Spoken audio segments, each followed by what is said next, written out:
Sir. Good evening बेटा। Good evening sir. Good evening. सुनो, मैं क्या कह रहा हूँ कि आप लोग जिस किसी भी स्कूल में, जिस किसी भी बोर्ड में ये सब पढ़ते हैं, स्कूल के क्लासेस भी चालू हो गए होंगे थोड़े बहुत, उसमें क्या है, एक छोटा सा फालतू सा बेकार सा चैप्टर आता है, यूनिट एंड डायमेंशंस। देखा है किसी ने? Yes sir. हाँ सर। Yes sir. हाँ, तो क्या है कि बहुत सारे स्कूल्स का क्या है, अभी टेस्ट हो रहा है, ठीक है। तो टेस्ट के सिलेबस में ये यूनिट एंड डायमेंशन चैप्टर है। जेई पॉइंट ऑफ व्यू से इस चैप्टर का कोई यूज इम्पोर्टेंस नहीं है, लेकिन बोर्ड पॉइंट ऑफ व्यू से थोड़ा बहुत है, क्योंकि बोर्ड में पूछता है। तो बहुत ज्यादा नहीं, छोटा सा चैप्टर है। तो कैलकुलस जो आपका चल रहा था वो चलने देते हैं। इस बीच में मैं आपको ये यूनिट एंड डायमेंशन एक बार फिनिश कर देता हूँ, ठीक है? Yes sir. Okay sir. तो आज मैं आपको ये यूनिट एंड डायमेंशंस पढ़ा देता हूँ। मोस्टली थ्योरेटिकल पार्ट है, बहुत ज्यादा न्यूमेरिकल इसमें है नहीं, और जेई पॉइंट ऑफ व्यू से रिडंडेंट भी है।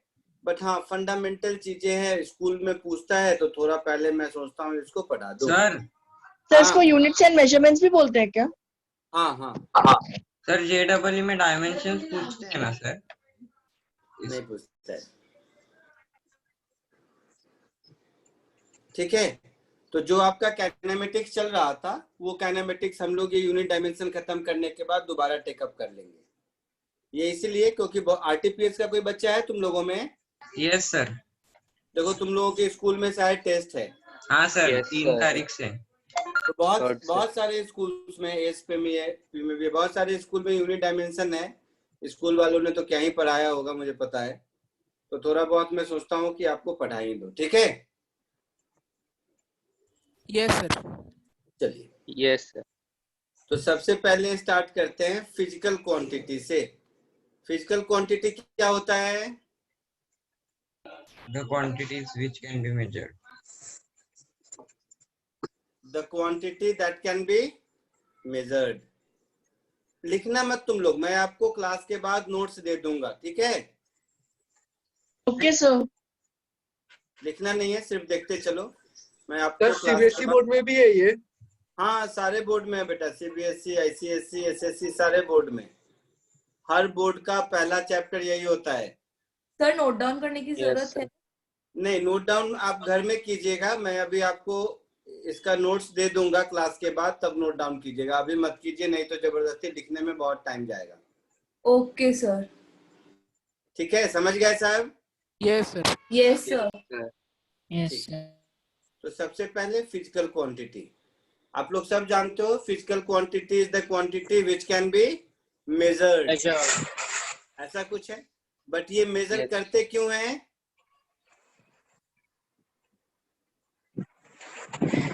ताकि कंपेयर कर सकें। तो कंपेयर करना है।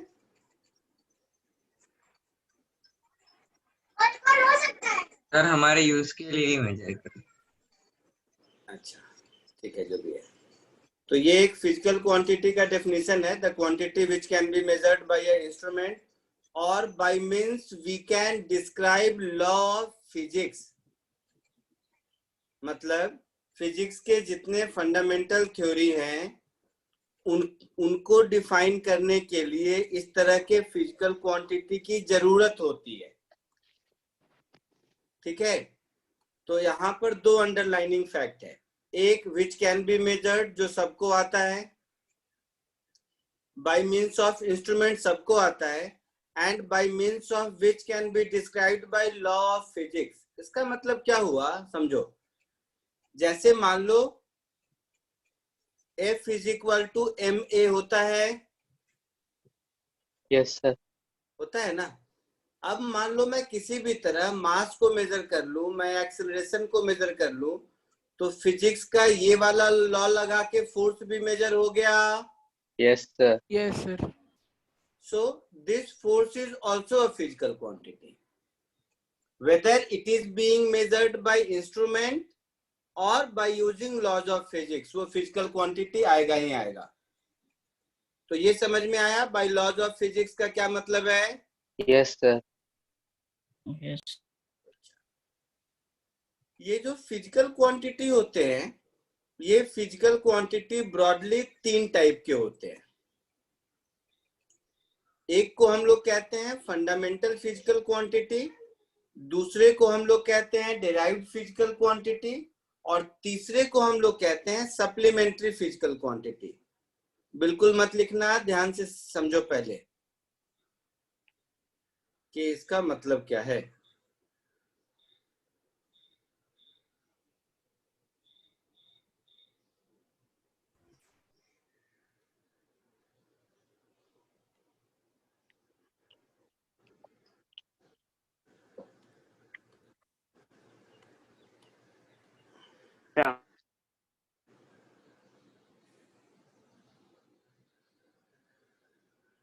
चला गया।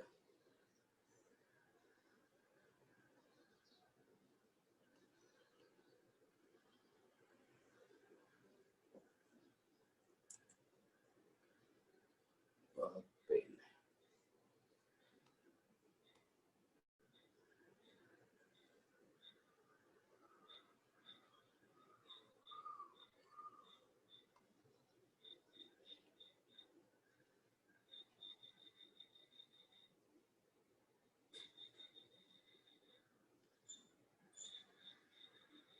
देखो,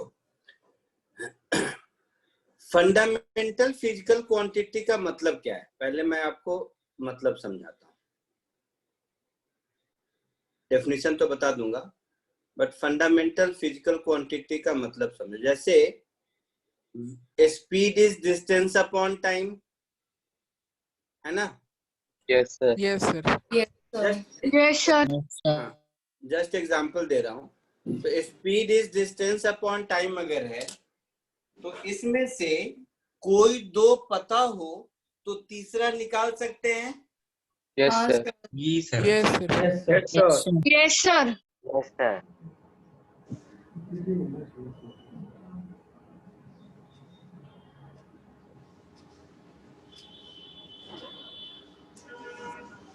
अच्छा, तो इसमें से जो दो हम चूज करते हैं, फॉर एग्जांपल, वो हो गया फंडामेंटल, और जो तीसरा उससे निकालते हैं वो हो गया derived. Yes sir. Yes, sir. हो गया। हाँ सर। तो अब ये फंडामेंटल कौन ले, डिराइव्ड कौन ले, ये सबका अपना अपना हिसाब किताब हो सकता है। Yes, sir. हाँ। लेकिन अगर मुझे एक ऐसा साइंस डेवलप करना है जिसमें कि अक्रॉस द ग्लोब हर जगह एक ही कन्वेंशन फॉलो हो, तो मुझे फंडामेंटल फिजिकल क्वांटिटी को रेस्ट्रिक्ट करना जरूरी है कि बॉस यही फंडामेंटल है, बाकी सब डिराइव्ड है। हाँ। है ना? जैसे मान लो मैं मास को फंडामेंटल कहता हूं अगर, तो 1 kg मास इतना ही होता है। ये अगर पूरी दुनिया में डिफाइंड नहीं हो गया तब तो क्या हो जाएगा कि सब 1 kg मास को अपने अपने हिसाब से कुछ भी बोलेंगे। Yes, सब correct, sir. लोग Yes, 1 sir. मीटर लेंथ को अपने हिसाब से कुछ भी बोलेंगे। Yes sir.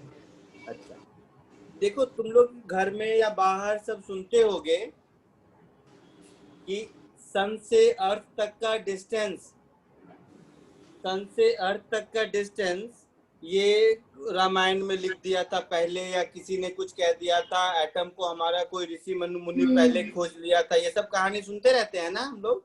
हाँ sir. Yes, Yes, sir. sir. मैं अगर मान भी लूं कि ये सही है, तो प्रॉब्लम क्या है कि यहाँ पर जो डिस्टेंस में, सपोज अर्थ और सन का ही ले लो, तो यहाँ पर डिस्टेंस जिस तरह से जिस किसी भी लेंथ से मेजर करके बताया होगा या बाकी कोई और कर रहा होगा, इन सब का लैंग्वेज और स्टैंडर्ड अलग अलग रहा होगा, इसीलिए हमारा एफर्ट रिकॉग्नाइज नहीं हुआ। Yes sir. समझ रहे हो इस बात को? तो Yes, इसीलिए ग्लोबली साइंस को फ्लोरिश करने के लिए, ग्लोबली साइंस को फ्लोरिश करने के लिए कहीं ना कहीं एक स्टैंडर्ड फिक्स करना जरूरी है। Yes yes sir. सर। ठीक है, तो वो जो फिक्स करते हैं वो फंडामेंटल है। अब ये किसको फिक्स करें, इसका कोई रूल रेगुलेशन नहीं है, ये आर्बिट्ररी चूज किया गया। एक बार बैठ के सब लोगों ने डिसाइड कर लिया कि किसको बोलेंगे, तब से ये यही चला आ रहा है। आई बात समझ में? Yes, sir. Yes, sir. Yes. So there are certain physical quantities which can arbitrarily be chosen.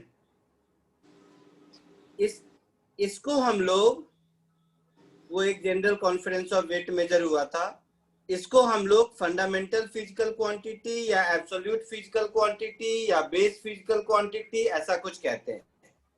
तो ये हो गया आपके फंडामेंटल फिजिकल क्वांटिटी का डेफिनेशन। ठीक है, Yes, sir. मैं आपके लिए एक बार रीड आउट कर देता हूँ। फिजिकल क्वांटिटीज,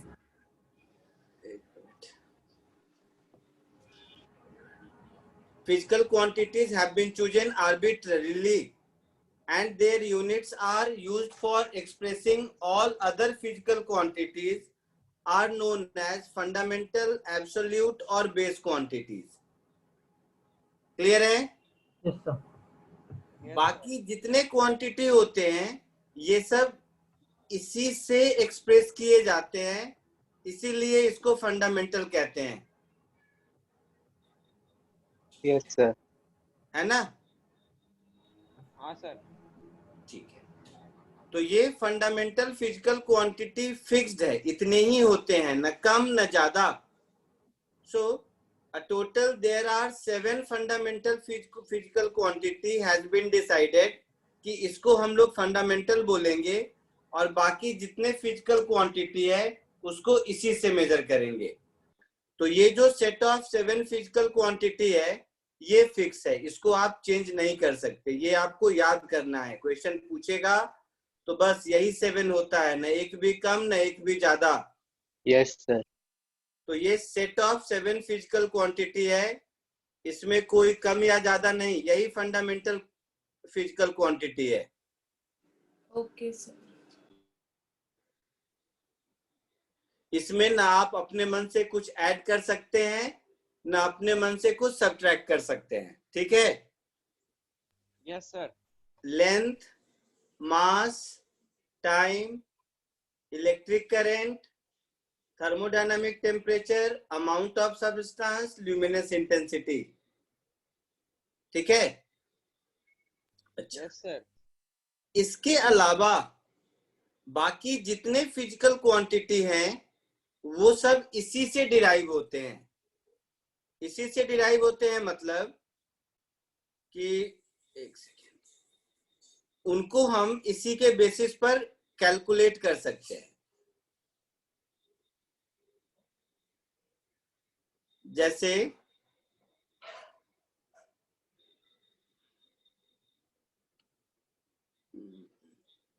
तो ये हो गया आपका डिराइव्ड फिजिकल क्वांटिटी का डेफिनेशन कि physical quantity which can be expressed as combination of base quantities. जैसे एक एग्जांपल मैं लिख के बताता हूं, मान लीजिए सपोज एक फिजिकल क्वांटिटी है स्पीड, तो स्पीड डिस्टेंस अपॉन टाइम होता है। Yes, sir. अच्छा, तो डिस्टेंस क्या हो गया? लेंथ हो गया। Yes, sir.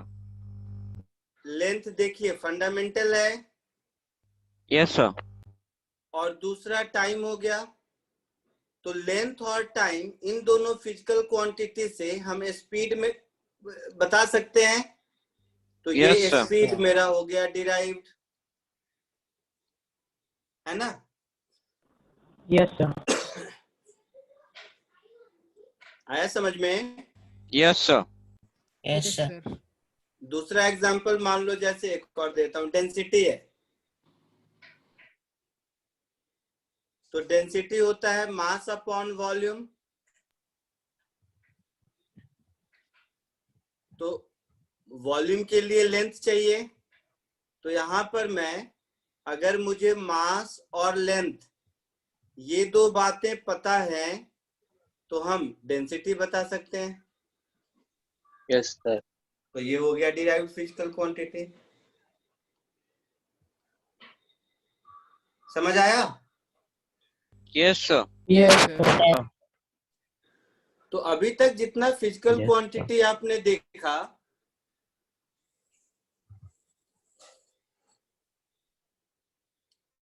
अभी तक जितना फिजिकल क्वांटिटी आपने देखा, इस सब में एक यूनिट भी है,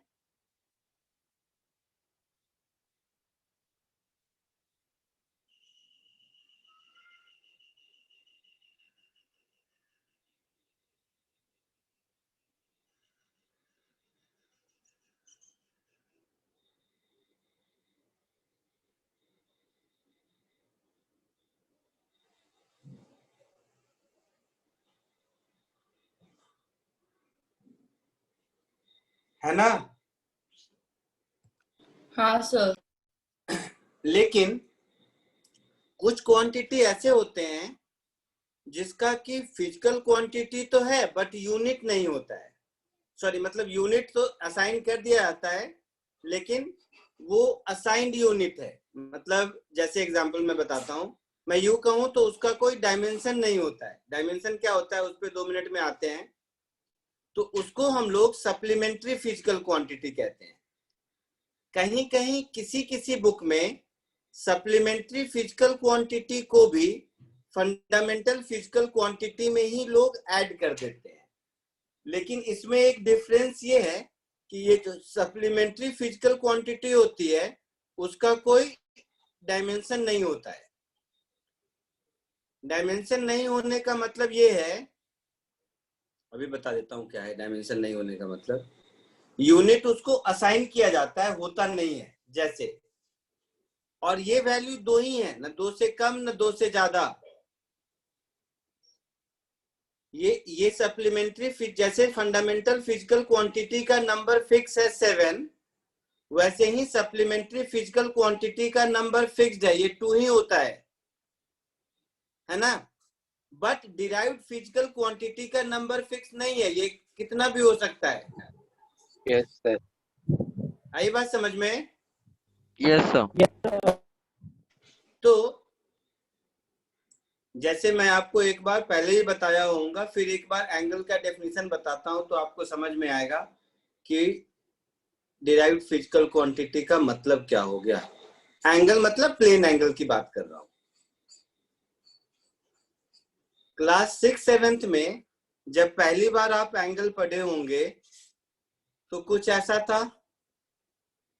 Yes, sir. Yes sir. Yes, sir. कि कोई आर रेडियस का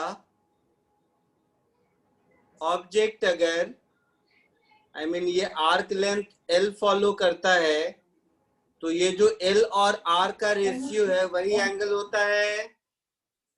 Yes, sir. Yes, sir. Yes, sir. तो अगर ध्यान से देखोगे तो एल क्या है? लेंथ है। हाँ sir. R Yes. भी लेंथ है। Yes. Yes, sir. Yes, sir. तो लेंथ अपॉन लेंथ, इसका कोई यूनिट होना नहीं चाहिए, Yes, sir. बट इसका हम लोग यूनिट डिग्री कहते हैं। Yes, sir. बहुत Yes, कहते हैं, sir. डिग्री है, रेडियन है, मिनट भी है, सेकंड भी है इसका यूनिट। तो ये रेडियन Yes, sir. ऐसा यूनिट है इसका।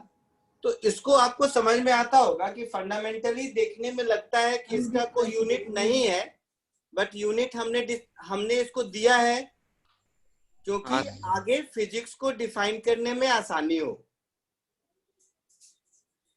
तो ये हो गया मेरा एक सप्लीमेंट्री फिजिकल क्वांटिटी। समझ गए? Yes, sir. Yes, sir. Yes, sir. एक दूसरा सप्लीमेंट्री फिजिकल क्वांटिटी है सॉलिड एंगल।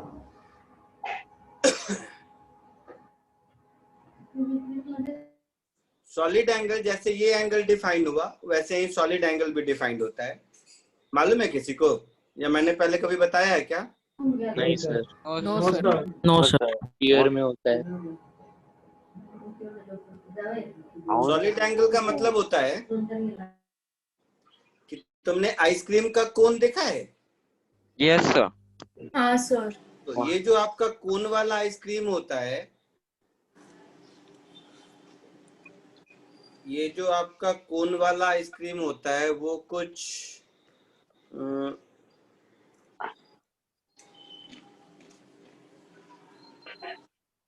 वो कुछ ऐसा होता है। तो यहाँ पर यस एक 3 डायमेंशनल एंगल दिख रहा है। हाँ यस सर इस Yes, 3 sir. डायमेंशनल एंगल को हम लोग सॉलिड एंगल कहते हैं। यस सर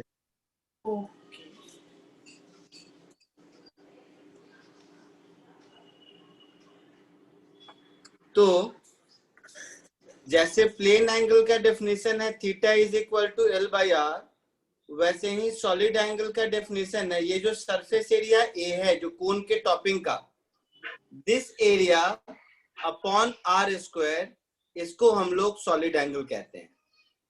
यस सर इसका भी यूनिट वाइज अगर ध्यान देखोगे तो metre square upon metre square, कोई यूनिट नहीं होना चाहिए, यस सर बट इसका ऐसा यूनिट, इसको भी नाम दिया गया है एस्टे रेडियन। तो जो रेडियन है उससे पहले एसटी लगा दीजिए। इसकी जरूरत फिजिक्स में आपको 1 साल के बाद जब इलेक्ट्रोस्टैटिक पढ़ाऊंगा उस समय आएगी, ठीक है। सॉलिड एंगल का यूज कैसे करते हैं, कहां पर जरूरत है, वो पता चलेगा। यस सर तो Yes, sir. ये प्लेन एंगल और सॉलिड एंगल, ये दोनों ऐसे फिजिकल क्वांटिटी है जिनका की डायमेंशन नहीं होता है, बट यूनिट हम लोगों ने असाइन कर रखा है। कोई डाउट किसी को यहाँ तक? No sir No, sir. No Sir? Sir हाँ बोलो। So, sir, the symbol for steradian is omega. Omega. Okay, sir. Sir fundamental से जैसे हम डिराइव्ड फिजिकल क्वांटिटी निकाल सकते हैं, सप्लीमेंट्री से नहीं निकाल पाएंगे ना? नहीं, फंडामेंटल और सप्लीमेंट्री दोनों मिलके डिराइव निकलता है। कुछ ऐसे डिराइव फिजिकल क्वांटिटी है जिसमें कि सप्लीमेंट्री का भी यूज होता है, ठीक है। Okay sir, thank you. चलो यहाँ तक तो कुछ, ये क्या था, अरे ये क्या है, अच्छा ये पहले का कुछ है। एक मिनट। सर लिखना था सर, हमको लिखना है ना ये? ना कुछ मत लिखो, ये सब मैं नोट दे दूंगा, तब अपने घर में बैठ कर लिखते रहना, क्योंकि यहाँ लिखने बैठोगे तो ये अननेसेसरी बहुत टाइम जाएगा। सर हम लोग डायमेंशनल एनालिसिस कर रहे हैं ना? हाँ ये सब erase नहीं होगा।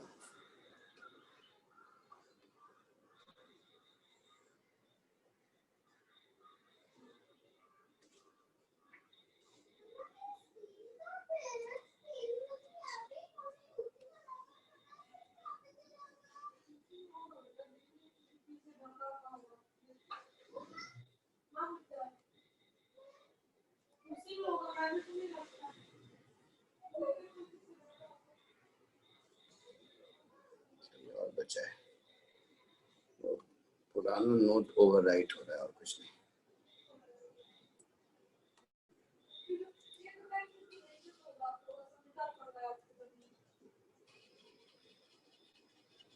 हाँ ठीक है यहाँ तक। Yes, yes sir. Sir yes sir. लिख ली। नहीं, अब आगे बढ़ते हैं। अब कोई भी फिजिकल क्वांटिटी अगर होगी और उसको मेजर करोगे तो उसमें 2 बातें होंगी।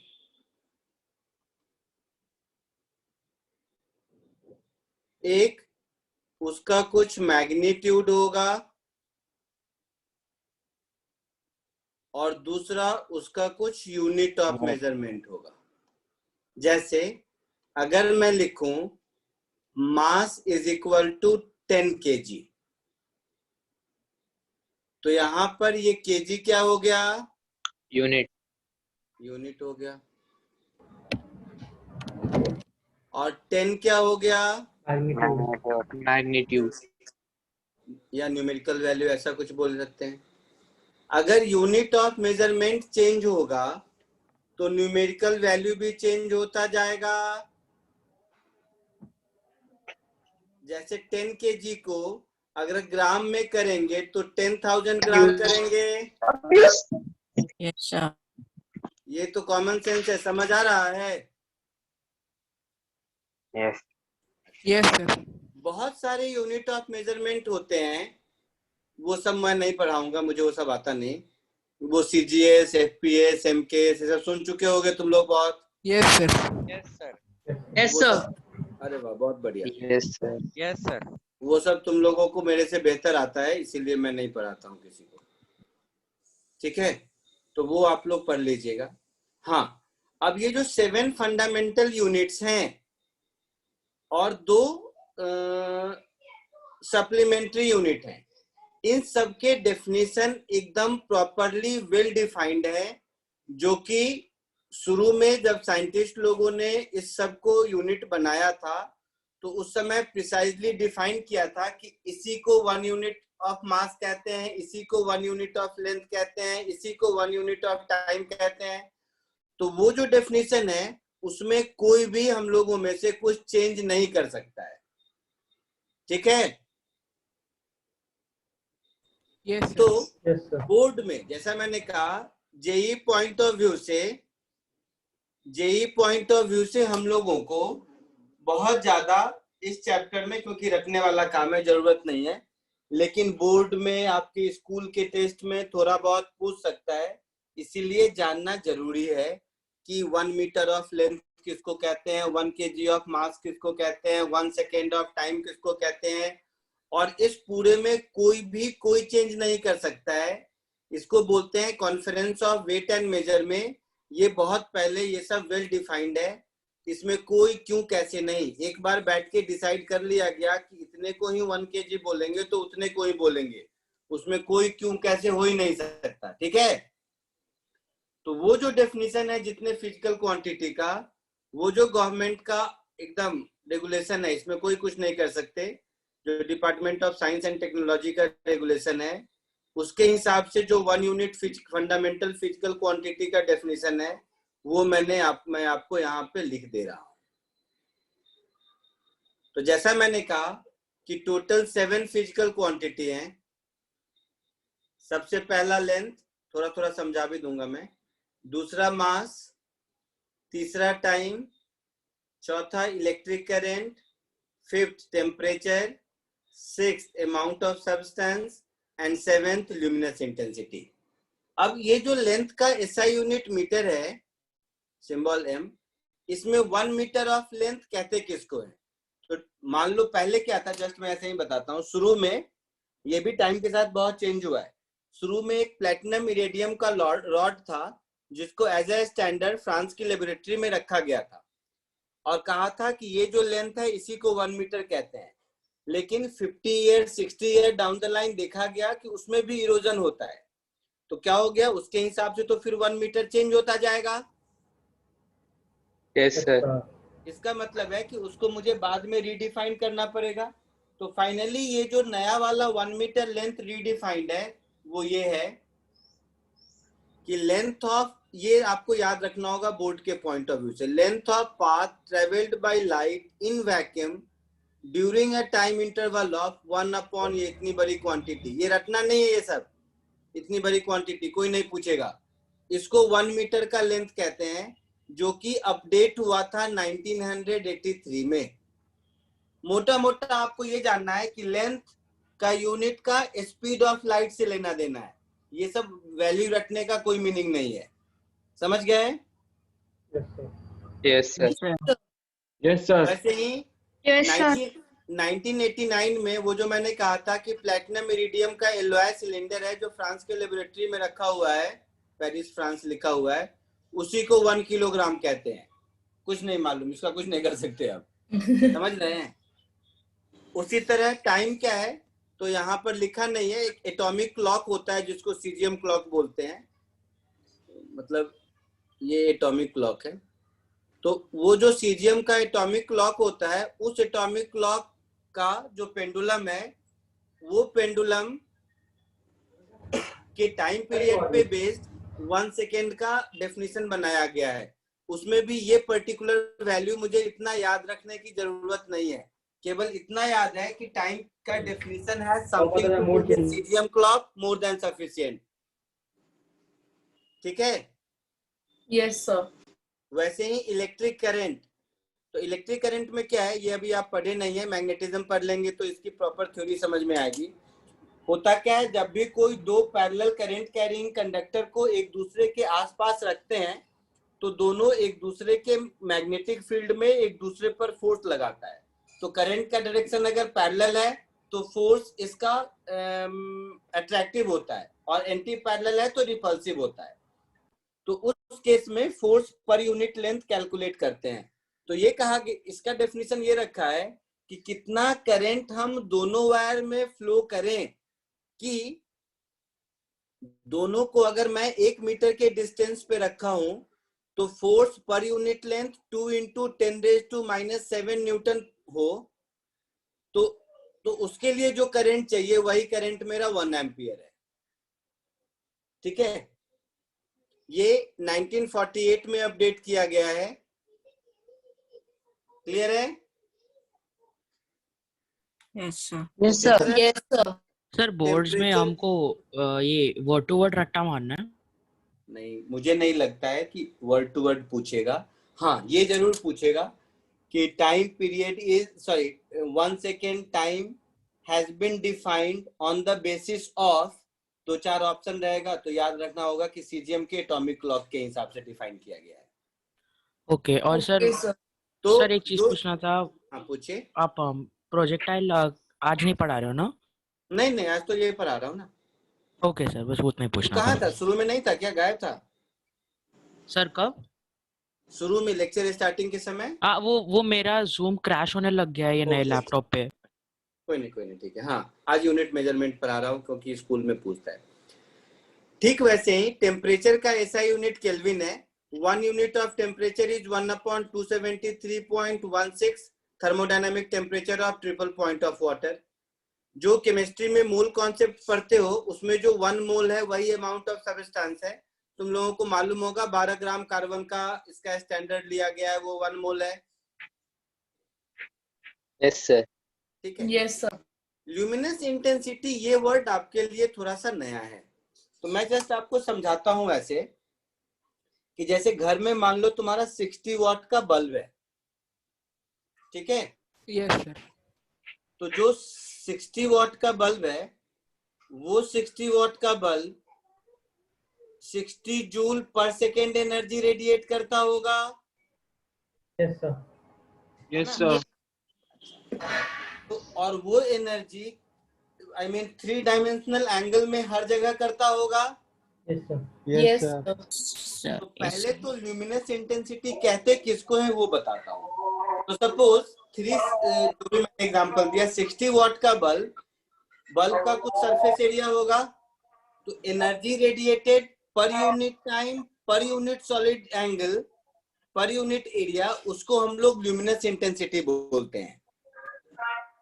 सर एक और बार बोलेंगे? एक और बार, energy radiated per unit time per unit surface area per unit solid angle, इसको हम लोग ल्यूमिनस इंटेंसिटी बोलते हैं।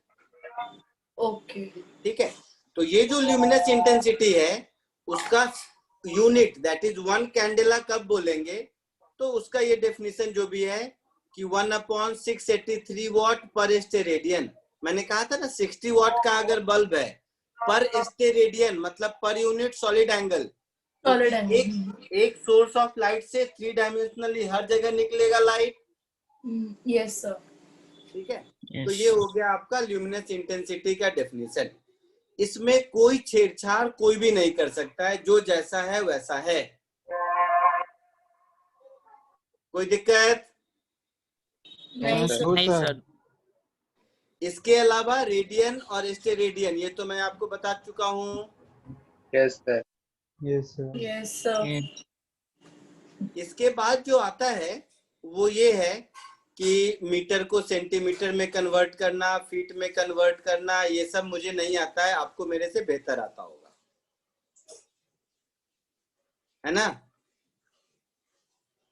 बोलिए। Yes sir. मेरे से बेहतर आता है? बोलते यस सर। आवाज आ रही है? सर मजाक कहने कर का रहा था मतलब ये है, मेरे कहने का मतलब ये है कि ये ऐसा कुछ नहीं है जिसमें मुझे पढ़ाने की जरूरत है कि 1 मीटर में कितना सेंटीमीटर होता है और ये सब, ये आप लोग देख लीजिएगा। इसमें जबरदस्ती मेरा टाइम पास करने का मीनिंग नहीं है, ठीक है। अब आते हैं डायमेंशंस पर। ये थोड़ा कभी कभी ये जेईई मेंस में पूछ लेता है, लेकिन ये पढ़ने का भी मीनिंग तब है जब आप पूरी फिजिक्स आपको आती है तब, क्योंकि जितने फिजिकल क्वांटिटी है तभी इंट्रोड्यूस पाओगे जब पूरी फिजिक्स पढ़ लोगे, ठीक है। हाँ सर। तो डायमेंशन होता क्या है फंडामेंटली बता देता हूं, बट पूरा फिजिक्स जब पढ़ लेंगे तब सारे फिजिकल क्वांटिटी से इंट्रोड्यूस हो जाएंगे, तब जाके जब सारा फिजिकल क्वांटिटी मिला के जब क्वेश्चन बनेगा तो कुछ क्वेश्चन ऐसे जेईई मेंस में पूछे जाते हैं। क्लियर? Yes sir. अब अगेन ये जो डायमेंशन का फॉर्मूला है, इसमें जितने भी फंडामेंटल फिजिकल क्वांटिटी हैं, इस सारे फंडामेंटल फिजिकल क्वांटिटी को एक सिंबल दिया गया, उस सिंबल को हम उनका डायमेंशनल फॉर्मूला कहते हैं। तो बाकी जितने फिजिकल क्वांटिटी होंगे वो सारे फिजिकल क्वांटिटी उसी से मिलकर बने होंगे। तो सारे बाकी जितने डिराइव्ड फिजिकल क्वांटिटी है, सब फिजिकल क्वांटिटी को हम लोग उसी के टर्म में रिप्रेजेंट कर सकते हैं। इसको हम लोग बोलते हैं dimension of a physical quantity. Clear है? तो डायमेंशन का पहले formula, sorry definition. So, the dimension of a physical quantity are parts। अभी इसका मीनिंग मैं एग्जांपल के साथ समझाता हूं, तो इसको पढ़ लीजिए। Dimension of a physical quantity are parts और exponent to which base quantity, base का मतलब फंडामेंटल फिजिकल क्वांटिटी, समझ रहे हो, आर रेज्ड टू।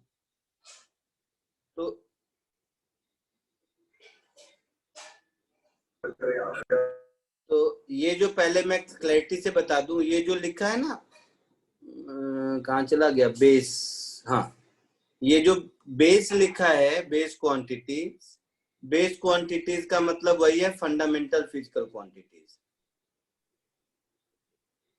क्लियर है? Yes sir. अच्छा, इसका मीनिंग बताता हूं मैं एग्जाम्पल के साथ।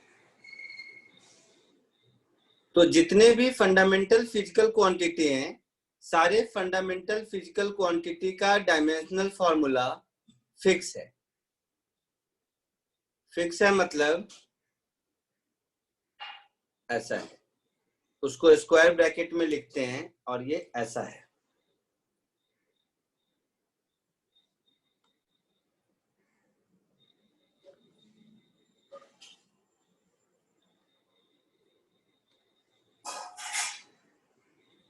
जैसे लेंथ है तो लेंथ को कैपिटल एल स्क्वायर ब्रैकेट में, मास को कैपिटल एम स्क्वायर ब्रैकेट में, टाइम को कैपिटल टी स्क्वायर ब्रैकेट में, इलेक्ट्रिक करंट का एम्पियर स्क्वायर ब्रैकेट में ए के, वैसे ही सी डी और वैसे ही मोल। ये बात समझ आया? Yes sir. Yes sir. Example देता हूं कि डायमेंशनल फॉर्मूला का एग्जाम्पल यहां से आप लोग लिखना शुरू कर सकते हैं। डायमेंशन से मैं बताता हूं। जैसे स्पीड है मान लीजिए, तो स्पीड होता है distance upon time. Yes sir. तो डिस्टेंस क्या होगा? लेंथ होगा, तो स्क्वायर ब्रैकेट में ऐसे एल लिख देंगे। टाइम स्क्वायर ब्रैकेट में ऐसे टी लिख देंगे। तो ये जो आपका स्पीड है, इस स्पीड का डायमेंशनल फॉर्मूला मतलब ऐसा स्क्वायर ब्रैकेट में स्पीड लिखेंगे तो वो डायमेंशनल फॉर्मूला कुछ ऐसा आएगा L T रेज टू -1 और मास का टर्म नहीं है तो M raise to 0। Yes, sir. तो ये जो डायमेंशनल फॉर्मूला का आप डेफिनेशन पढ़े होंगे कि ये बताता है कि power to which base quantity are raised to represent that physical quantity. तो ये डायमेंशनल फॉर्मूला देख के मुझे ये समझ में आता है कि speed is independent of mass, directly proportional to length and inversely proportional to time. समझ गए? Yes, sir. तो Yes, जहां sir. से मैंने डायमेंशन लिखा है ना, सर हम यहाँ लोग से डायरेक्टली LT⁻1 क्यों नहीं लिख सकते? कन्वेंशन है बेटा, कन्वेंशन है। मास, लेंथ और टाइम से मैकेनिक्स के सारे डायमेंशन को लिखा जाता है। भले ही टर्म एब्सेंट रहे तो पावर 0 कर देंगे। ओके सर, तो मतलब जितने भी ऐसे हाँ, आगे अभी के अभी अभी क्वांटिटीज रहेंगे। 10 क्वेश्चन करेंगे, घबराओ मत। जल्दी से इतना कॉपी कर लो पहले, ओके सर। यहाँ से डायमेंशन से, ऊपर वाला नहीं।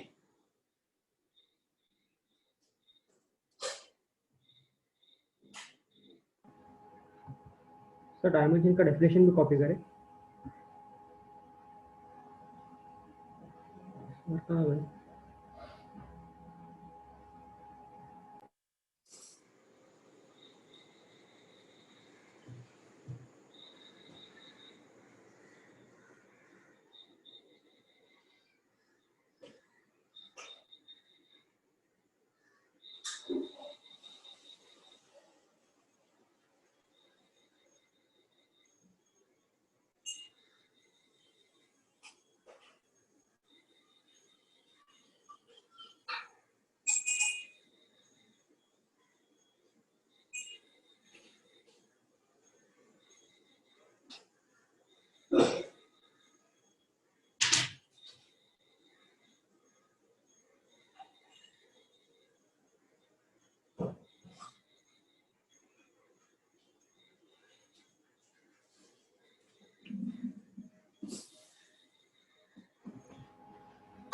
सर डायमेंशन का डेफिनेशन भी कॉपी करें। हाँ हाँ, यहाँ डायमेंशन के नीचे जितना लिखा है वो सब आप कॉपी कर ओके लें। ओके।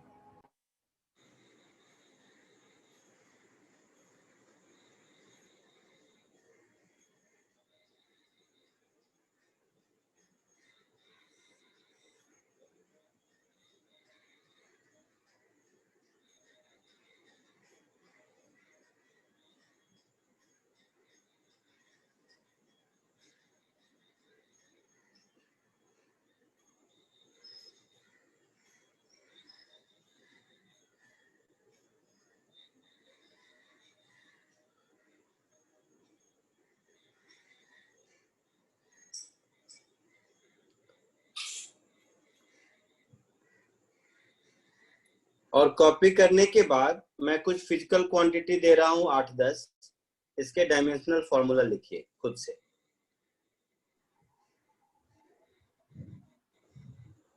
सर 1 मिनट ऊपर जाए, 1 मिनट सर 1 मिनट हाँ ऊपर कर दो ना। हाँ बेटा, कर रहा हूँ। दो 1 सेकंड रुक जाओ, मैं कर रहा हूँ, आप घबराइए मत।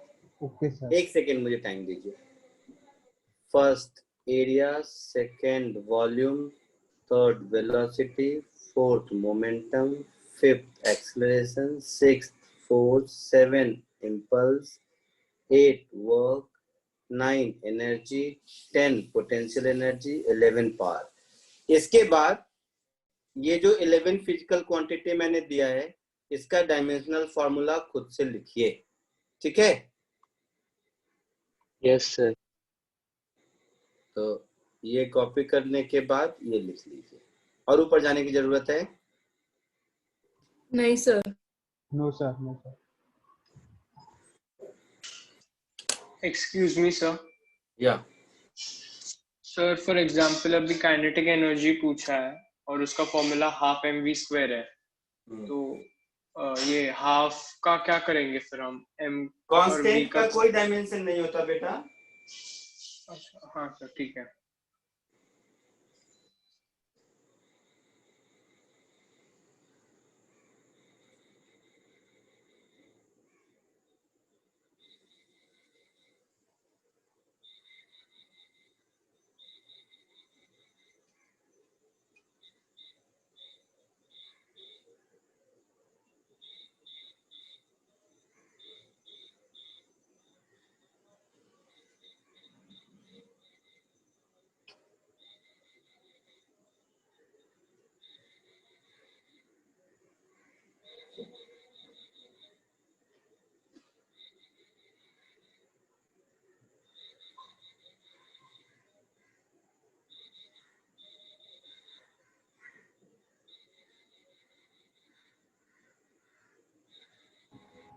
सर थोड़ा जूम करो ना।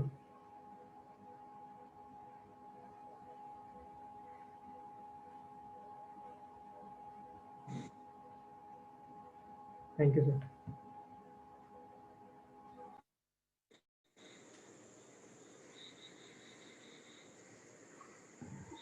सर एक डाउट था।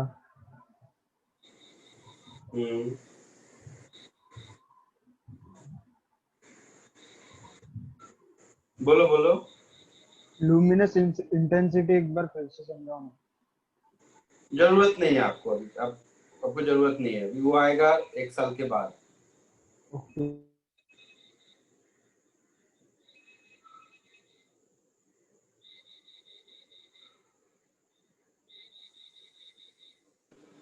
सर थोड़ा स्क्रॉल डाउन कर देंगे।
सर एक डाउट था। बोलो बोलो। सर स्पीड के फॉर्मूले में तो m का कोई यूज ही नहीं है, फिर भी आपने m टू द पावर 0 क्यों लिखा? नहीं कुछ है तो 0 है। तो तो सब यूनिट लिखने पड़ेंगे ना। हाँ हाँ, सब में MLT का टर्म कंपल्सरी आएगा ही आएगा, भले ही 0 क्यों न रहे। ओके, MIT कंपल्सरी है। क्या सर, क्या कंपल्सरी आएगा? MLT तीनों का टर्म। अच्छा sir.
Sir, so sir, all the quantities which are related to the kinetic mechanics are always represented in the form of MLT. Yes. And mechanics means kinematics. नहीं, mechanics. Everywhere in physics, M, L and T will compulsorily come. Ampere, candela, mole, ये सब जब आएगा तब आएगा। But M L और T तो compulsorily रहेगा ही रहेगा, ठीक है? Yes sir. ये बात समझ में आई? डायमेंशनल फॉर्मूला में एम एल और टी तो हमेशा रहेगा ही रहेगा। Other physical quantity, fundamental physical quantity may or may not appear depending on need.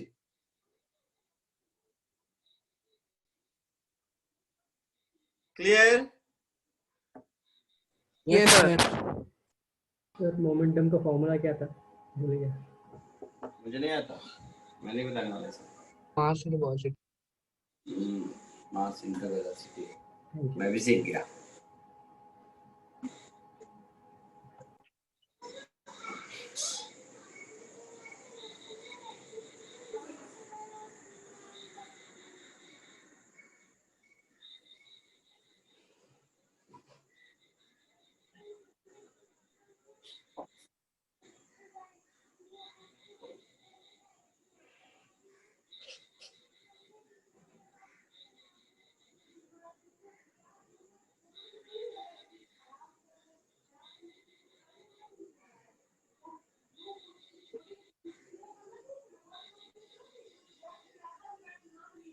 Impulse से क्या आता है?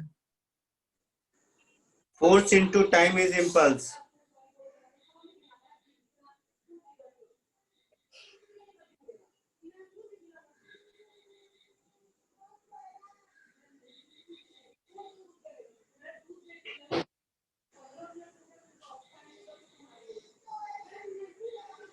सर वर्क और एनर्जी का सेम रहेगा ना? बिल्कुल।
हो गया सर। हो गए सारे? तो 2 मिनट बस। Yes sir. यस सर हो गए।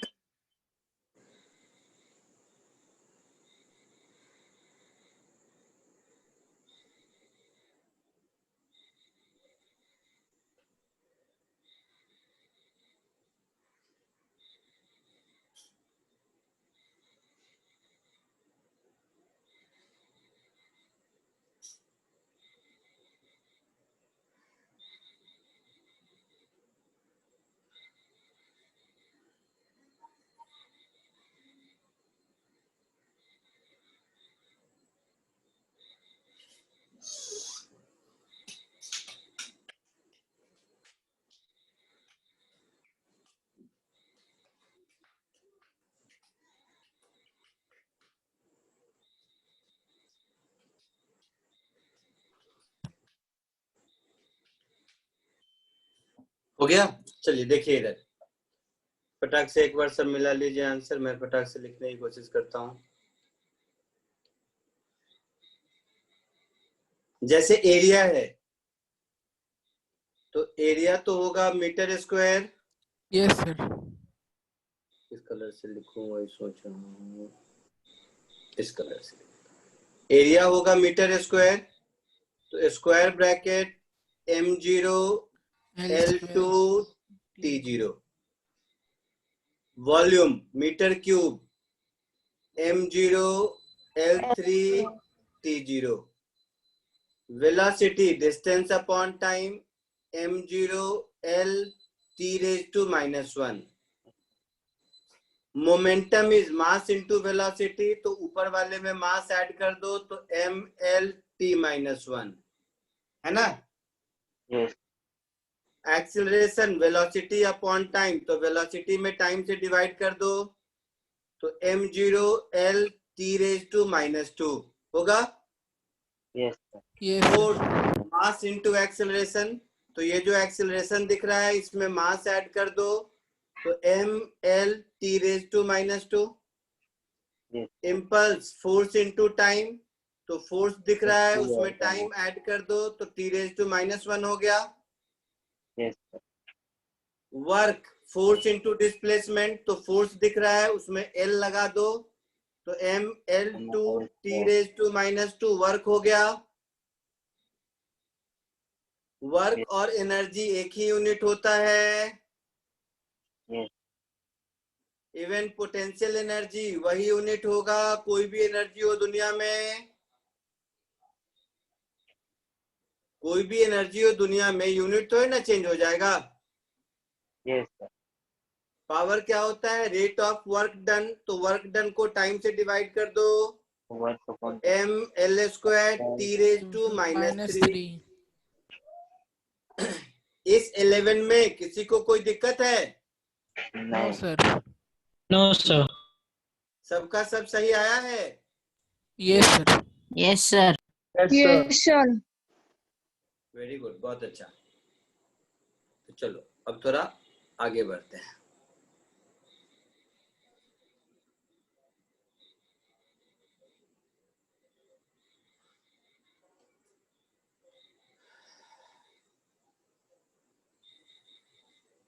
अब डायमेंशनल फॉर्मूला से हम लोग क्या करते हैं कि किसी भी इक्वेशन का करेक्टनेस चेक कर सकते हैं कि वो करेक्ट है या नहीं। ठीक है, तो हर टाइप के एक एक क्वेश्चन कराता हूं। जैसे ये एक टाइप हो गया, और इसके लिए, या इसको हम ऐसे भी लिख सकते हैं, तो इसकी थ्योरी हो गई कुछ ऐसी कि every physical equation should be dimensionally balanced. Dimensionally balanced का मतलब है कि राइट हैंड साइड और लेफ्ट हैंड साइड में सेम डायमेंशनल फॉर्मूला होना चाहिए। समझ रहे हो? Dimensionally balanced, this is called principle of homogeneity. तो ये तो कुछ भाषण लिखा हुआ है, उसको छोड़ो, मैं तुम्हें काम की बात बताता हूं। काम की बात ये है कि मान लो अगर कोई इक्वेशन है a कुछ भी is equal to b plus c upon d plus e, कुछ ऐसा लिख दिया मैंने। अब सोचो, अगर मैं कहूं कि 2 एप्पल में से 2 एप्पल में 2 बनाना ऐड कर दो, does it make any sense? No sir. अब मैं कहूं कि 2 एप्पल में से 1 बनाना सब्ट्रैक्ट कर दो, does it make any sense? No sir. तो यहाँ पर दिख रहा है कि दो फिजिकल क्वांटिटी D और E अगर एक साथ एडेड और सब्ट्रैक्टेड हैं तो डेफिनेटली दोनों का डायमेंशनल फॉर्मूला सेम होगा। Yes sir. Yes sir. A is equal to B plus something, तो डायमेंशनल फॉर्मूला जो A का होगा वही B का भी होगा, यस सर। Yes sir. और वही C upon D plus E में से कोई एक ले लो, एक ही बात है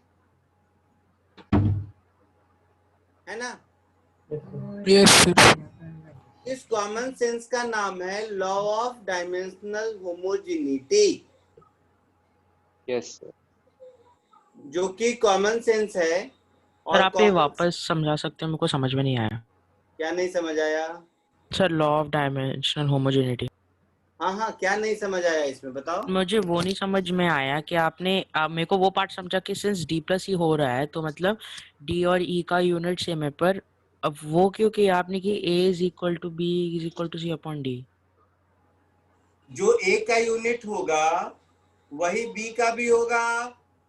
ओ तो हम लोग यूनिट कंपेयर कर रहे हैं। हाँ, तभी तो डायमेंशनल फॉर्मूला कंपेयर होगा। सर पर in that case we can also write A is equal to B is equal to C is equal to D unit wise. नहीं, C अपॉन D का यूनिट B के बराबर होना चाहिए ना।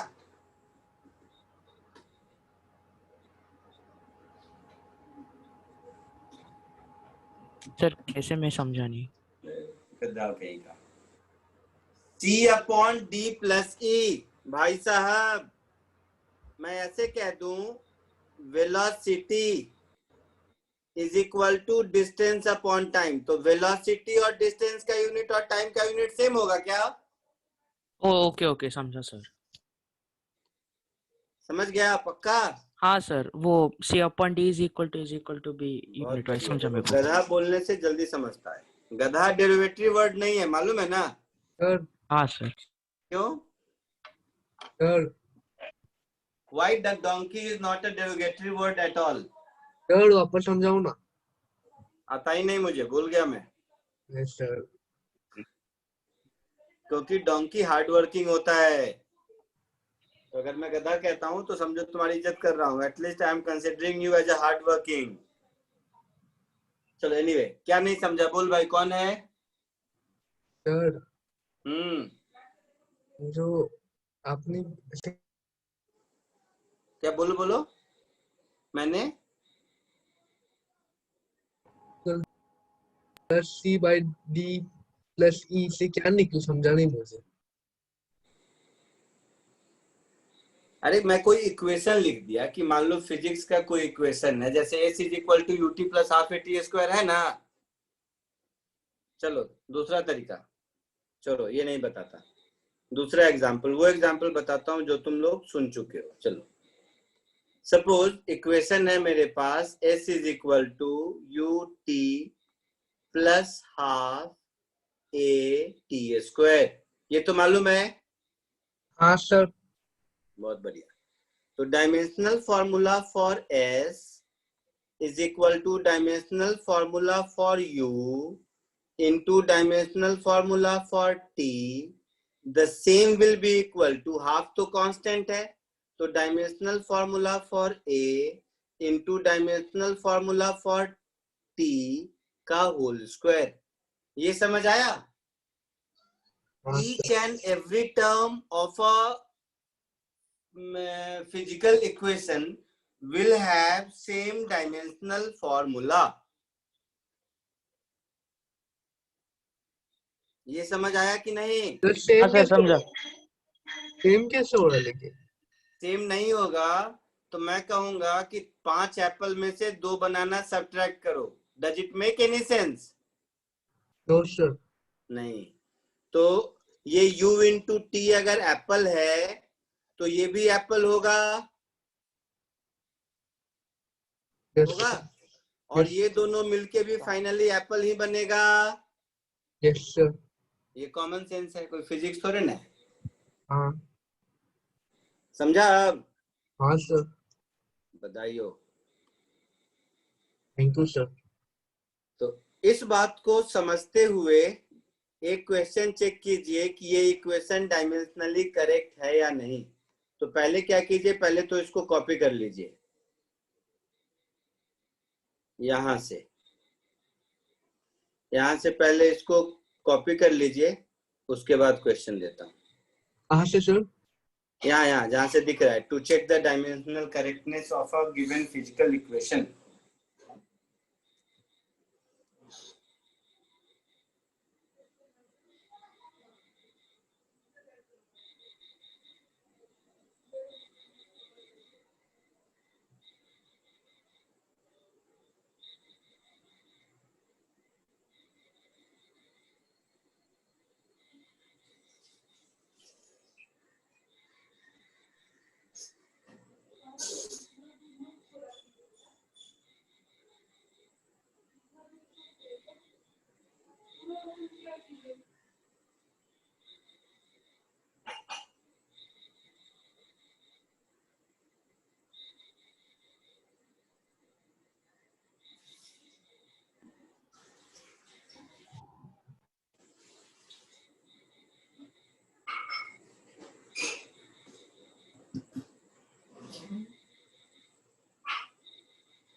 लिख लिए बेटा?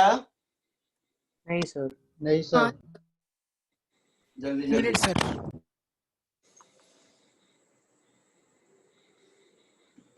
क्वेश्चन लिखो। ठीक है, मैं नोट भेज दूंगा, घर में लिख लेना, ये कोई बात नहीं, चलाने दो। ये क्वेश्चन सॉल्व करो तो जरा सा डायमेंशन से चेक करके बताइए कि क्या ये इक्वेशन डायमेंशनली करेक्ट है।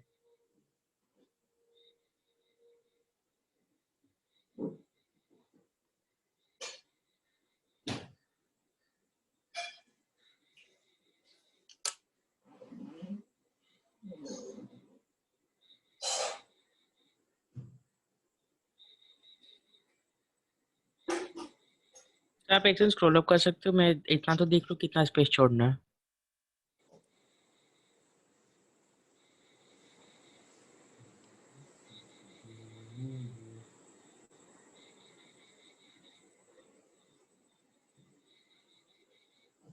हो गया? हाँ सर।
सर इनकरेक्ट है। इनकरेक्ट है? गुड। देखो सर करेक्ट है। हाँ करेक्ट है। हाँ सर एक्चुअली करेक्ट है। देखो कुछ ऐसा है, t is equal to 2π√L/G। तो राइट हैंड साइड का तो हो गया m0L0t, ऐसा हो गया? हो गया? Yes sir. Yes sir. यहाँ 2π कांस्टेंट है, तो ये हो गया लेंथ का L g तो एक्सीलरेशन है which is l t⁻², है ना, to the power 1/2,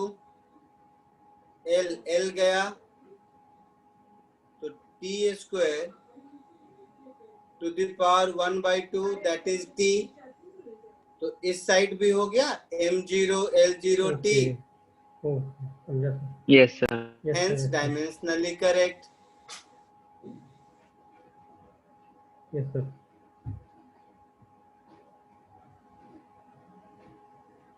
कोई दिक्कत बेटा? नहीं सर. No sir.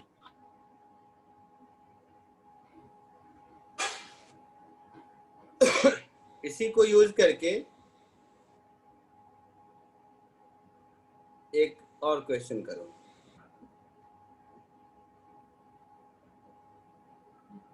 यही लॉ ऑफ डायमेंशनल होमोजेनिटी को यूज करके एक और क्वेश्चन करो.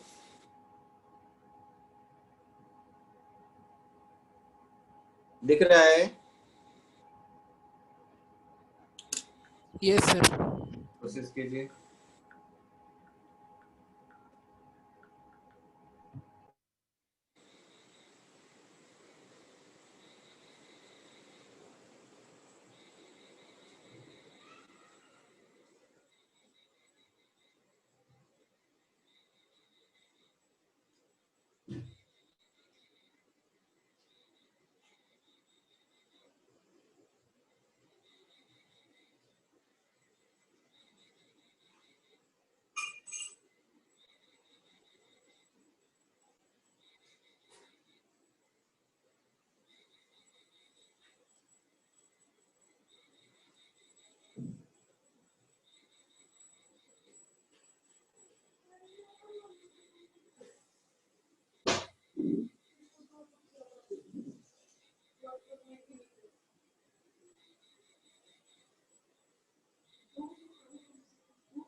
होगा सर.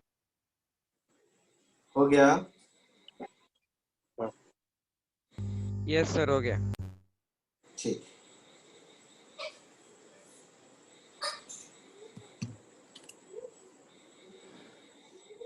चलिए मैं बता देता हूँ, 1 मिनट फटाक से. आंसर आप लोग मिला लीजिएगा. v is equal to a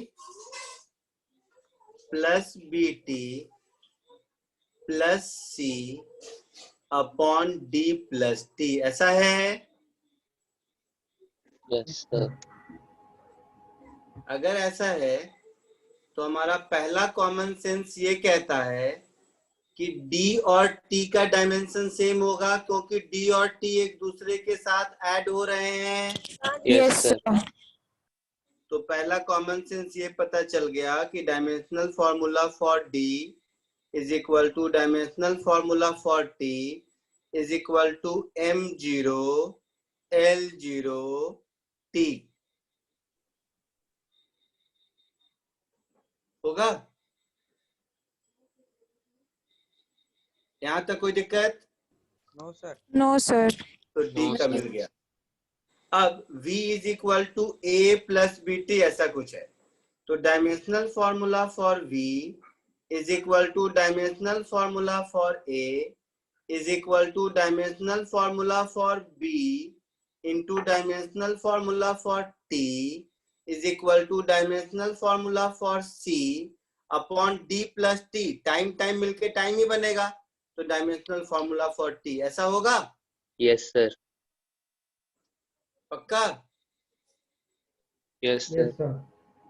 तो इन दोनों से मुझे डायमेंशनल फॉर्मूला फॉर ए मिल गया, m0 l t -1। ये ए का भी आंसर हो गया। बी क्या होगा? v बाई टी, तो बी का आंसर हो गया m0 l t⁻²। सर ये एक्सेलरेशन है ना? हो गया बी का आंसर। और सी क्या हो जाएगा? तो v इंटू टी दिख रहा है, सी दिख रहा है, v इंटू टी हो जाएगा क्रॉस मल्टीप्लाई करके। Yes sir. तो ये हो जाएगा m0 l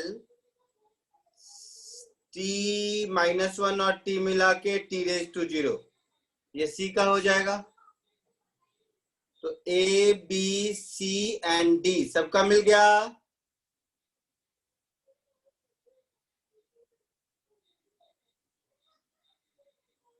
बोलिए। हाँ सर। Yes sir. आगे बढ़े। Yes sir. चलिए एक और कोशिश कीजिए।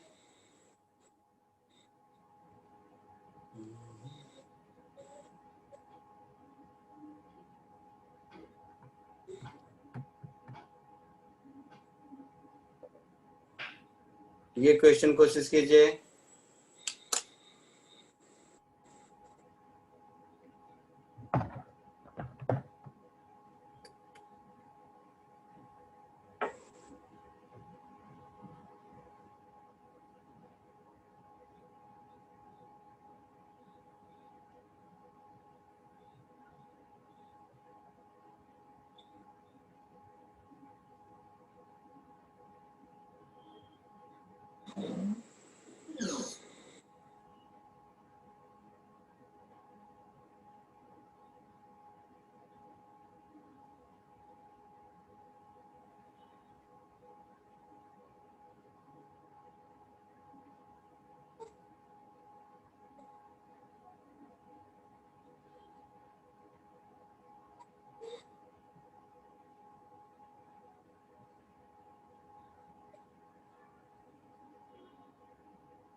सर फ्रीक्वेंसी का डायमेंशन क्या है? खुद बताओ फ्रीक्वेंसी क्या होता है? रेसिप्रोकल ऑफ टाइम पीरियड होता है। हाँ सर। Yes sir.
देखिए फ्रीक्वेंसी तो 1 बाई टाइम पीरियड होता है, तो हम अपने मन से मान लेते हैं कि जो फ्रीक्वेंसी है वो प्रोपोर्शनल है। क्या क्या दिया है? फोर्स। तो फोर्स का पावर A, लेंथ का पावर B और मास पर यूनिट लेंथ का पावर C। अपने मन से मान लेते हैं,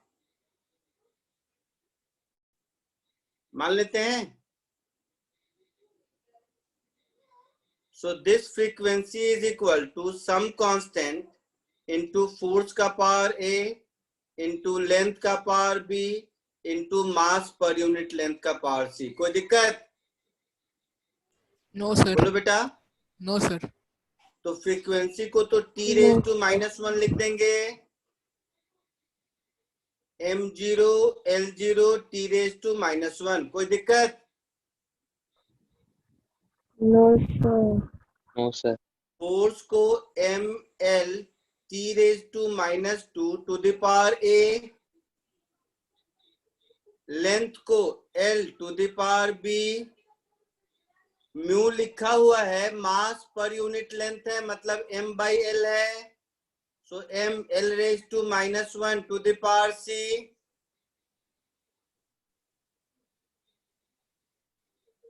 कोई दिक्कत?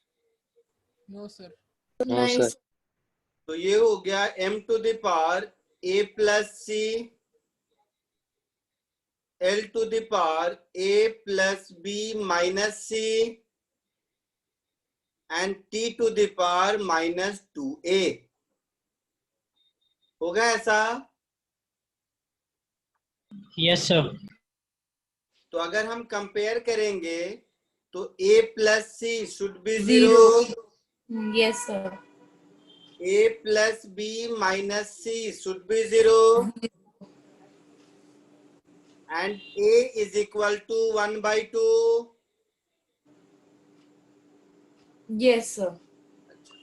तो जैसे ही मुझे A 1/2 मिल गया, मतलब इन दोनों C का- से मुझे C मिल जाएगा -1/2। हाँ सर। और A और C मिल गया तो B मुझे मिल जाएगा -1। हाँ सर। तो A B C तीनों मिल गया। Yes sir. तो मेरे हिसाब से फ्रीक्वेंसी का फॉर्मूला होना चाहिए some constant into F to the power 1/2 into L to the power -1 into mu to the power -12। Means finally ये हो जाएगा मेरा frequency F is equal to some constant by L √F by mu. Sound wave में पढ़ेंगे, होता भी यही है फ्रीक्वेंसी का फॉर्मूला। आई बात समझ में? हाँ सर। Yes sir. सर के की वैल्यू क्या है? के नहीं पता, हर डायमेंशनल इक्वेशन से के नहीं बता सकते, उसके लिए फिर फिजिक्स लगेगा। तो साउंड वेव में पढ़ेंगे तब के बताएंगे। सर वो एक्सपेरिमेंटली डेराइव होता है क्या? नहीं,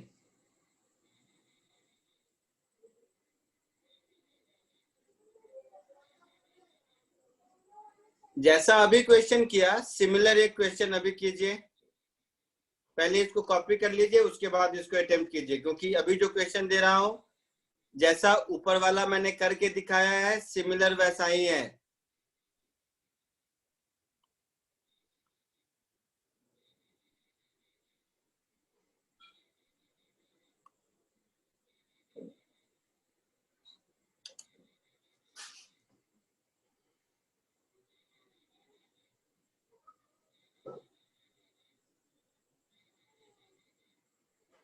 सर इसमें फोर्स एरिया वेलोसिटी और डेंसिटी पे डिपेंड होता है क्या क्वेश्चन में?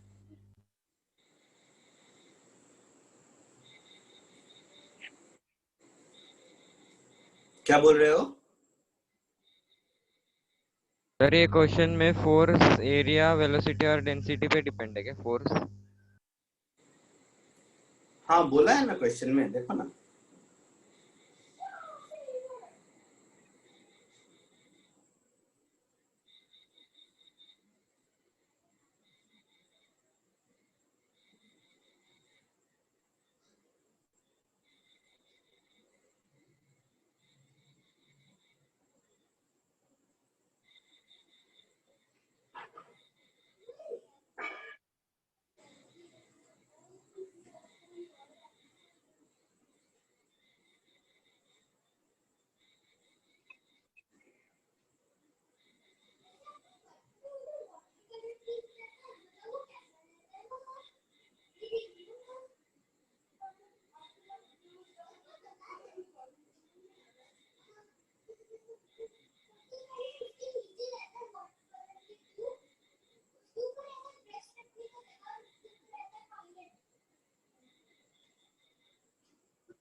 सर आंसर ए है।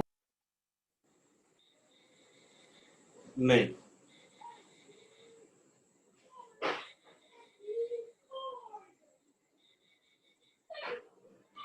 Sir, is the answer B1?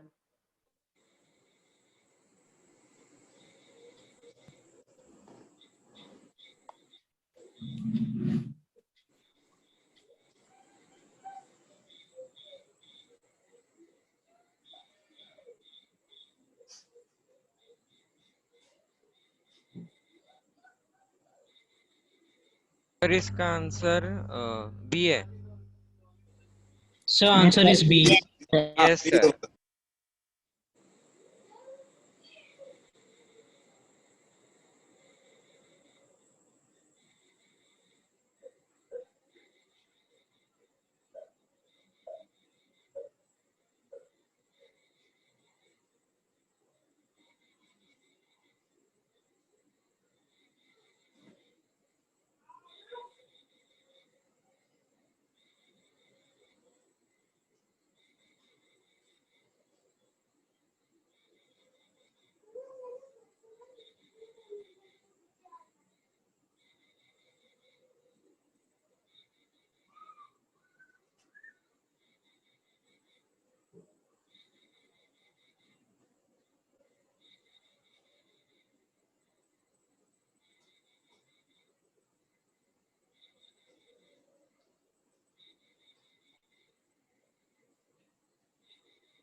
हुआ? यस सर, बी है आंसर शायद। सबका बी हाँ, बी आंसर है, आंसर बी आंसर। सबका हो गया या बताने की जरूरत है? सही सही बोलो। No sir. हो गया? हाँ सर। Very good. तो कुछ और क्वेश्चन करते हैं। सर मेरे को नहीं आया। क्यों नहीं आया? कुछ किया कि मतलब ऐसे ही बोल रहे हैं नहीं आया? नहीं किया सर। क्या किया बता? बता मुझे क्या किया? Force equals to mass into acceleration ना।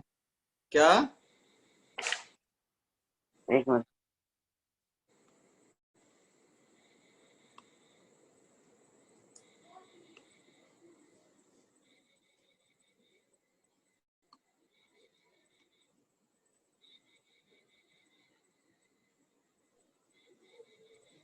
मास force equals to mass into acceleration.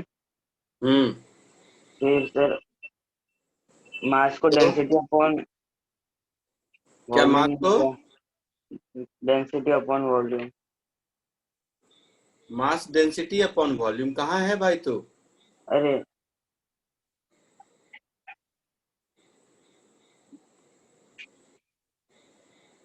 क्या चाहता है? सही से बता। मास तो मास खुद फंडामेंटल क्वांटिटी है, तो क्यों मैं उसको डेंसिटी अपॉन वॉल्यूम या ऐसा कुछ भी लिखने जाऊंगा?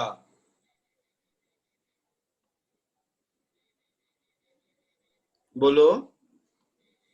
हाँ सर। मास तो फंडामेंटल फिजिकल क्वांटिटी है ना बेटा, मैं उसको क्यों डेंसिटी अपॉन वॉल्यूम या ऐसा कुछ लिखने जाऊंगा?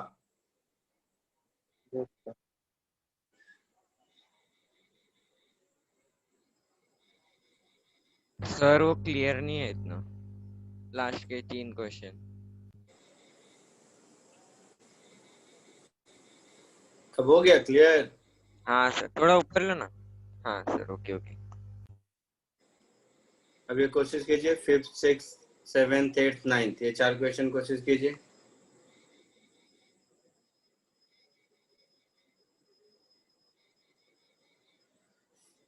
देखो जिसका ये नहीं हुआ था वो देखो, सिमिलर क्वेश्चन है, अपने मन से मान लेते हैं जैसे इससे ऊपर वाले क्वेश्चन में किया था, ठीक वैसे ही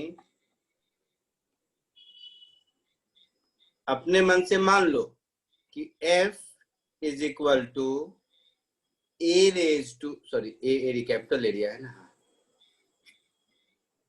ए रेज टू कुछ भी x, v raise to y and density raise to z, अपने मन से मान लो।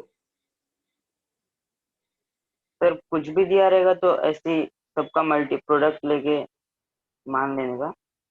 हाँ, क्वेश्चन में ही लिखा है ना कि वो इन तीनों पर डिपेंड करता है। अब फोर्स का क्या हो जाएगा, M L T minus two, area length square तो L to the power 2x, velocity, velocity में तो मास का टर्म नहीं होता है, तो L T raise to -1 to the power y, density mass upon volume तो m into L raise to 3z, फिर x y z निकाल लो, होगा? Yes sir. कोशिश कीजिए, बाकी लोग 5th to 9th करो।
बोलो 5th का आया आंसर?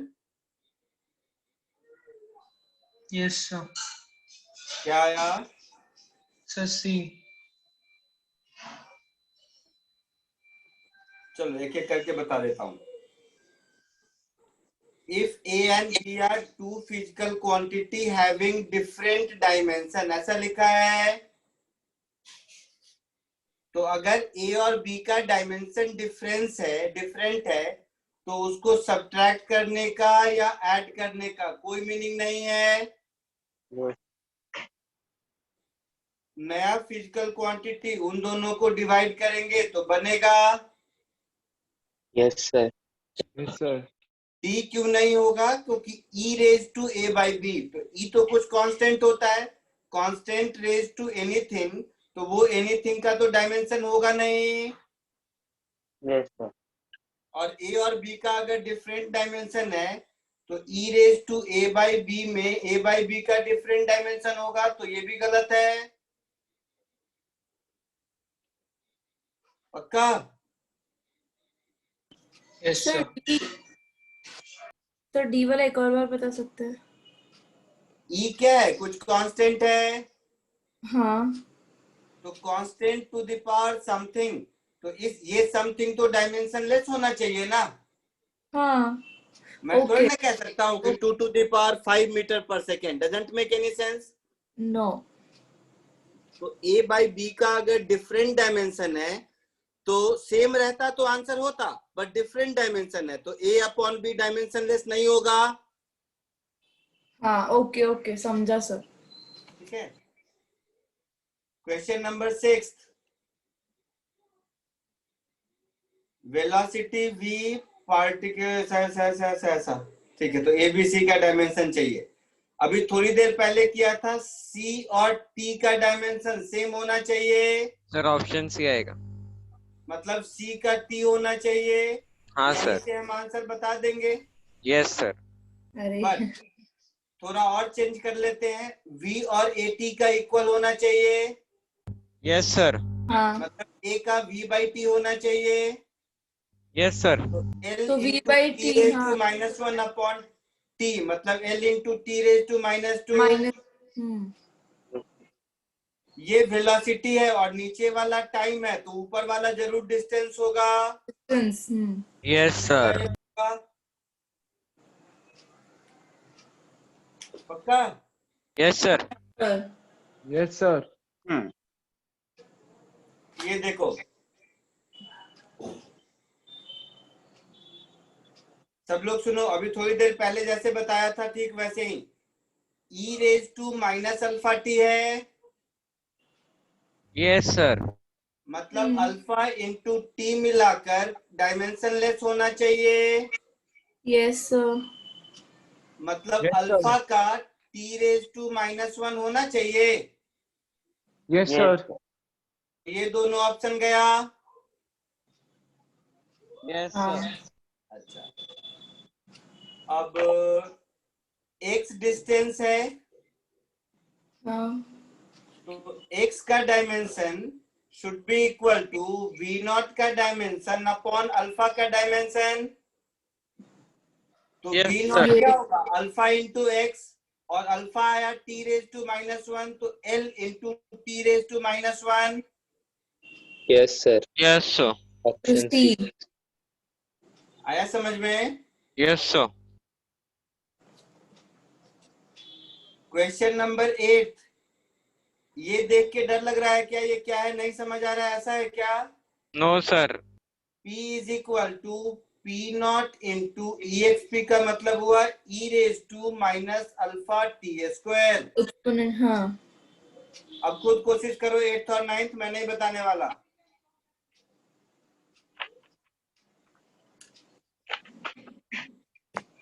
अगर हम फिजिकल क्वांटिटी कांस्टेंट के साथ मल्टीप्लाई करेंगे कांस्टेंट हो जाता है क्या?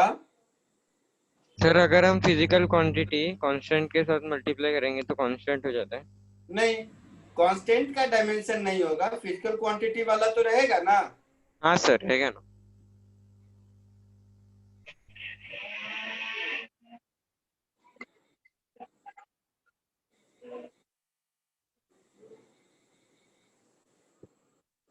सर 1 मिनट ऊपर लो ना।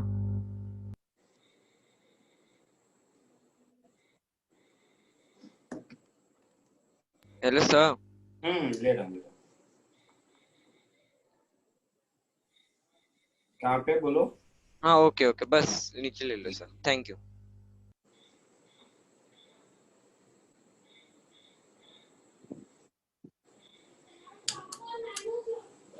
एट्थ और 9th खुद से कीजिए।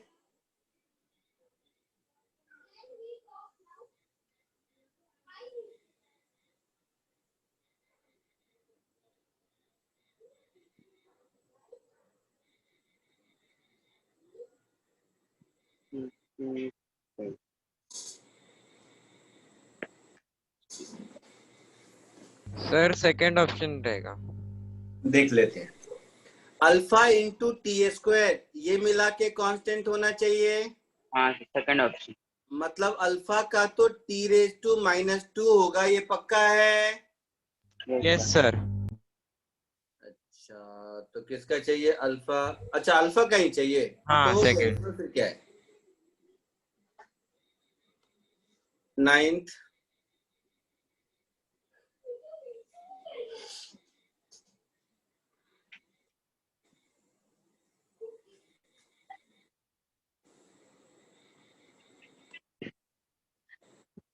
वर्क का क्या होता है?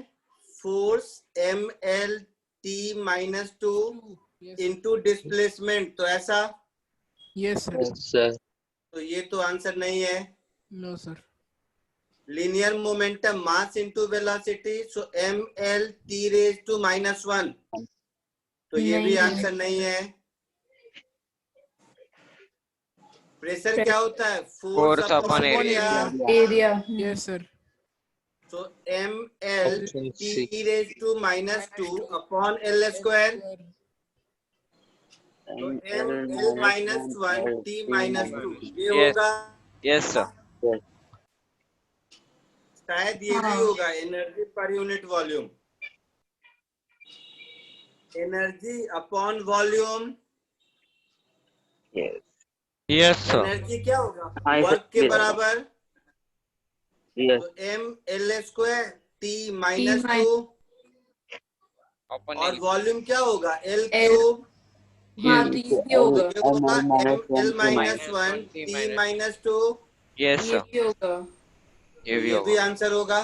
हाँ सर। हाँ नाइन्थ सर, के दो आंसर होंगे। C and D.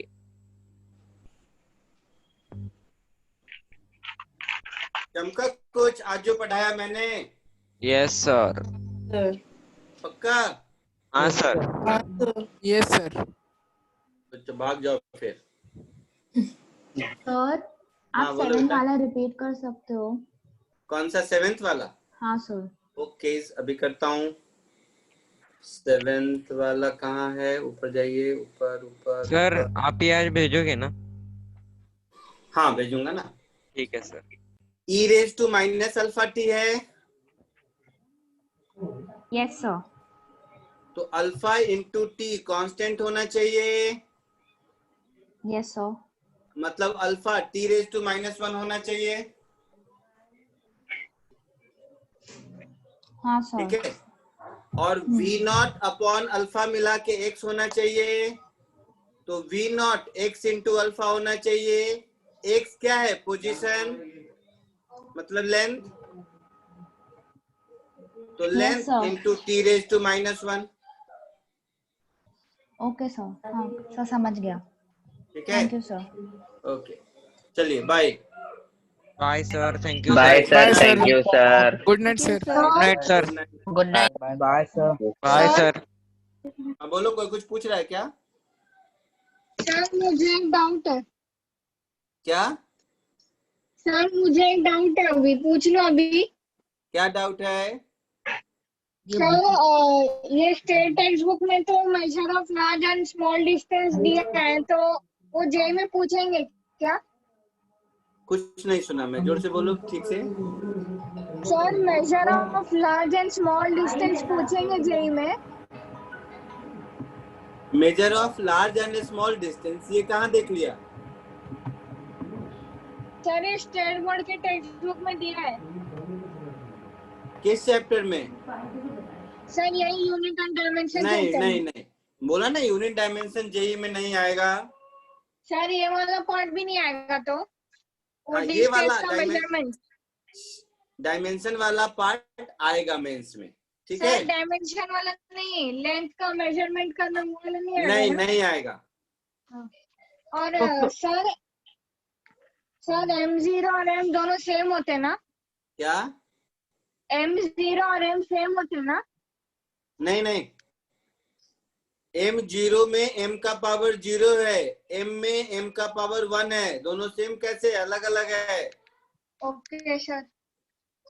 Sir, हाँ बोलो।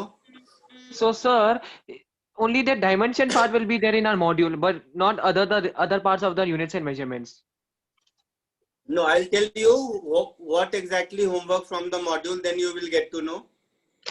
Okay, sir. Okay sir. Okay, yeah, bye.